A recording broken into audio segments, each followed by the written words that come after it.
जय श्री राधे, जय श्री कृष्णा। दशा माता की कहानी, दीपक देवता की कहानी। एक राजा था, उसकी रानी कोमलांगनी थी। वह फूलों की शैया पर सोया करती थी। एक दिन फूलों के साथ एक कच्ची कली भी आ गई। कच्ची कली के कारण उसे रात को नींद नहीं आई। वह करवटें बदलती रही। राजा ने पूछा, प्रिय, आज क्या बात है जो तुम्हें नींद नहीं आ रही है? रानी ने बताया कि आज फूलों में एक कच्ची कली आ गई है। वह मेरे शरीर में चुभ रही है, इसी कारण मुझे नींद नहीं आ रही है। राजा के शयन कक्ष में एक दीपक जल रहा था। उसे ज्योति स्वरूप कहते थे। ज्योति स्वरूप रानी की बात सुनकर हंसा। राजा ने हाथ जोड़कर उनसे हंसने का कारण पूछा। ज्योति स्वरूप ने बताया, अभी तो रानी को कच्ची कली के कारण इतनी तकलीफ हो रही है। कल सवेरा होने पर जब रानी को सिर पर बोझा ढोना पड़ेगा, तब इनकी क्या गत बनेगी? राजा ने पूछा, क्या मेरे जीवित रहते ऐसा संभव है? तब दीपक ज्योति स्वरूप ने उत्तर दिया, हाँ संभव है, तुम्हारे जीते जी संभव है। ज्योति स्वरूप की बात सुनकर राजा ने मन में सोचा कि देववाणी कभी असत्य नहीं होती। होने को कौन टाल सकता है? रानी को अवश्य बोझा ढोना पड़ेगा, परंतु यह तो कह हो सकता है कि यदि मैं इसे एक संदूक में बैठाकर समुद्र में बहा दूँ तो संभव है कि यह बोझा ढोने से बच जाए, क्योंकि समुद्र में डूब जाने पर बोझा ढोने से बच जाएगी। राजा ने उसी समय रानी से कहा, चलो मैं तुम्हें तुम्हारे मायके छोड़ आऊँ, कुछ दिन तुम वहीं पर रहना। रानी बोली, परंतु महाराज, मेरे मायके में तो कोई भी नहीं है, मैं वहाँ किसके पास रहूँगी? राजा ने कहा, तुम्हारे गोत्रज संबंधी वहाँ बहुत अच्छी दशा में हैं, मैं उन्हीं के पास तुमको भेज देता हूँ। रानी ने राजा की बात मान ली। रानी ने बहुमूल्य आभूषण और कीमती वस्त्र धारण किए। तब राजा ने रानी को संदूक में बिठाकर नदी में बहा दिया। वह नदी समुद्र में ऐसी जगह मिलती थी जहाँ पर राजा के बहनोई का राज्य था। समुद्र से मोती निकालने का ठेका राजा के बहनोई ने ले रखा था।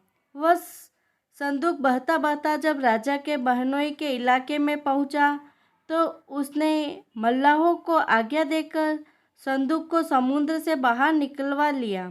संदूक को उसने अपने महल में शयन कक्ष में भिजवा दिया और आदेश दिया, जब तक मैं न पहुंचूं, इसे कोई नहीं खोले।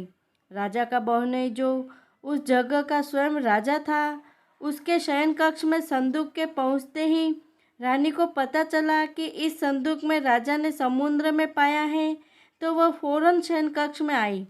उसने पहरेदारों को हट जाने को कहा। रानी ने संदूक खोल लिया। उसे संदूक के अंदर 16 श्रृंगार किए एक स्वर्ग सुंदरी मिली। रानी ने अपने मन में सोचा कि यदि राजा इसको इस दशा में देखेगा तो इसका ही हो जाएगा और मुझे छोड़ देगा। इसलिए उसने उस रानी के सब जेवर उतारकर उसे फटे पुराने कपड़े पहना दिए और संदूक में बंद कर दिया। राजा जब बाहर से महल में आया तो उसने रानी को अपने शयन कक्ष में बुलाया और पूछा, क्या तुमने देखा है कि इस संदूक में क्या है? रानी ने उत्तर दिया कि मैंने कुछ नहीं देखा है, मुझे नहीं पता कि इस संदूक में क्या है। राजा ने रानी के सामने संदूक खुलवाया तो उसे संदूक के अंदर फटे पुराने कपड़े पहने एक स्त्री दिखाई दी, जो भिखारिनी से दिखाई दे रही थी। रानी ने कहा, यह तो कोई नीच जाति की भिखारिनी सी दिखाई दे रही है, इसको कारखाना में भिजवा दिया जाए, वहाँ लकड़ी ढोकर अपना जीवन निर्वाह करती रहेगी। राजा ने रानी के कहे अनुसार उसे कारखाने में भिजवा दिया। एक दिन रानी की सहेलियां नदी में स्नान करके दशा माता का गंडा ले रही थी। उसके पास एक गंडा बच गया था। वे यह सोच रही थी कि इस गंडे को किसे दिया जाए कि देवयोग से उसी समय लकड़ी ढोने वाली रानी वहां आ गई। उन्होंने उसे रोककर पूछा, बहन, यदि तुम उच्च वर्ग की हो तो हमारे से दशा माता का एक गंडा ले लो। रानी ने कहा, मुझे गंडा लेने में कोई हर्ज नहीं है, परंतु मुझे तो खाने भर का को नहीं मिलता। मैं इस गंडे की पूजा कैसे करूँगी? वे बोली, तुम इस बात की चिंता मत करो, हम रोज इस जगह स्नान करने आया करेगी। 9 दिन तक हम यहाँ पर कथा कहेगी। तुम भी रोज आकर कथा में शामिल हो जाया करना। 10वें दिन पूजा होगी, तब तक दशा माता चाहेगी तो तुम्हारी दशा बदल जाएगी। रानी ने दशा माता का ध्यान धर उनसे गंडा ले लिया।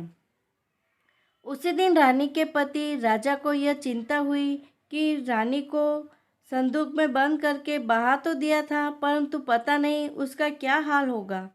उसकी खोज खबर लेने के लिए राजा एक नौका पर बैठकर नदी द्वारा यात्रा करता हुआ अपने बहनोई के यहाँ पहुँचा। संध्या के समय वह अपनी बहन से बोला, मेरे हाथ पैरों में बहुत दर्द हो रहा है, किसी दबाने वाले को बुलाओ। तब उसकी बहन ने लकड़ी ढोने वाली भिखारिणी को बुलाकर आज्ञा दी, आज की रात तो मेरे भाई के पैर दबाते। वह बड़े संकोच में पड़ गई। अपने मन में सोचने लगी, आज तक मैंने किसी पर पुरुष को छुआ तक नहीं है। रानी अपने भाई के पैर दबाने के लिए उस पर जोर डाल रही थी, इसलिए लाचार होकर उसे हाँ करनी पड़ी। राजा के पैर दबाते दबाते रानी को उसके पाँव में पद्म दिखाई पड़ा।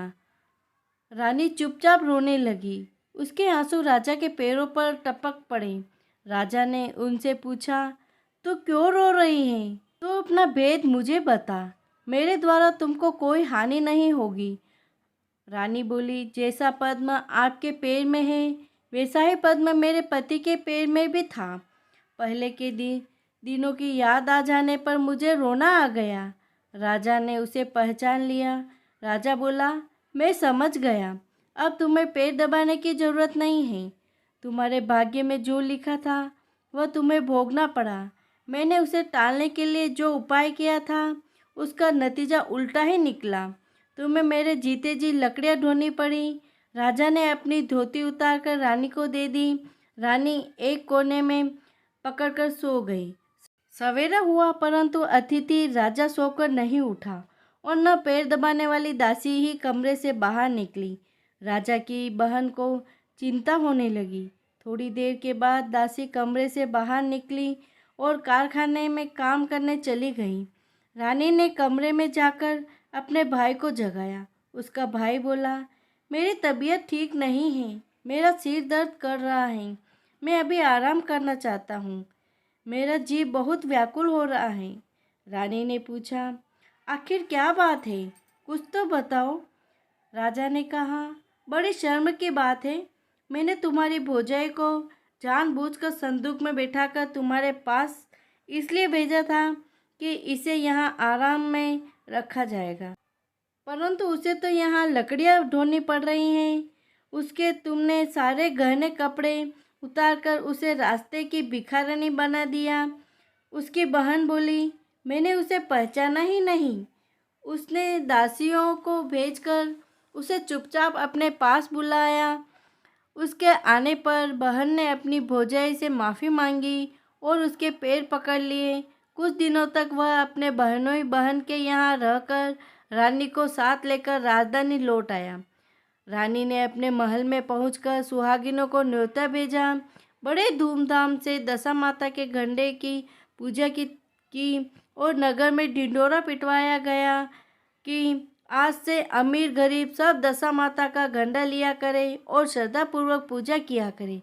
जिसके पास पूजन पालन के लिए धन की कमी हो तो वह हमारे कोठार से ले जाया करे। जिस प्रकार रानी के दिन दशा माता ने फेरे, वैसे ही वह सब की दशा को ठीक करे। बोलो दशा माता दयाड़ा बावजी की जय।